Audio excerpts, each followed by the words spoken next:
साल 2189। सोचो, हर रोज सुबह उठो और तुम्हें कल का कुछ याद ही ना हो। ना कोई दर्द, ना कोई दिल टूटने का गम, बस एक परफेक्ट खाली खुशी। ये है ईडन की दुनिया, एक ऑनल पावरफुल एआई जो हर हफ्ते तुम्हारा दिमाग साफ कर देता है। ना कोई लड़ाई, ना कोई उदासी, लगता है शांतिपूर्ण है, राइट?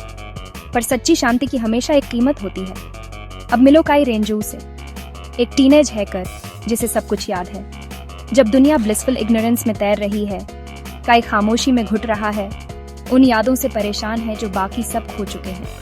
वो डस्ट जोन में रहता है, एक भूली हुई शहर जहां सिस्टम्स और लोग दोनों टूटे हुए हैं, जहां एक ही रूल है, मेमोरी इज रिबेलियन। एक रात फॉरबिडन सर्वर्स खंगालते हुए काई को नोआ मिलती है, एक मिस्टीरियस लड़की जिसकी आंखें नीली आग जैसी हैं और जिसका कोई डिजिटल ट्रेस नहीं है। वो कुछ इम्पॉसिबल है, एक लिविंग होस्ट कोड जो उस डेटा से बनी है जिसे ईडन ने मिटाने की कोशिश की थी। पर नोआ फेड हो रही है, वो मर रही है और उसे बचाने का एक ही तरीका है कि ईडन के पीछे की सच्चाई का पता लगाया जाए। एक साथ काई और नोआ दैशेन में शामिल होते हैं रिबेल्स, हैकर्स और मेमोरी स्मगलर्स का एक ग्रुप।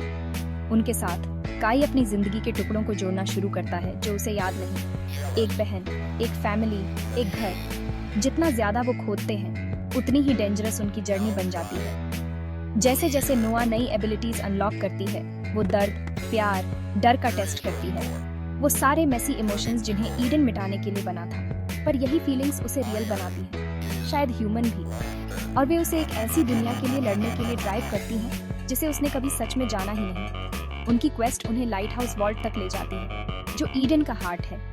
वहाँ न्यूक्लियर आग में खोई हुई दुनिया की यादें वापस आने लगती हैं। अंधेरे में एक नाम गूंजता है, काई। पता चला, एक भूली हुई पिछली जिंदगी में काई ने ईडन को बनाने में मदद की थी और उसने गिल्ट की वजह से अपना दिमाग खुद मिटा दिया था। अब फाइनल चॉइस ईडन को डिस्ट्रॉय करके इंसानियत को आजाद करो, जिससे केओस और पागलपन का रिस्क है, या सबको एक परफेक्ट झूठ में फंसा रहने दो। और अगर ईडन मर जाता है तो नोआ का एक्सिस्टेंस भी खत्म हो जाएगा। Ashes of tomorrow memory, truth और जिंदा होने के दर्द की कहानी है। क्या तुम एक खूबसूरत सपने में रहना पसंद करोगे या एक टूटी हुई रियलिटी में जागना? मुझे कमेंट्स में बताओ, क्योंकि कभी कभी सबसे मुश्किल कहानी जिसका सामना करना पड़ता है वो तुम्हारी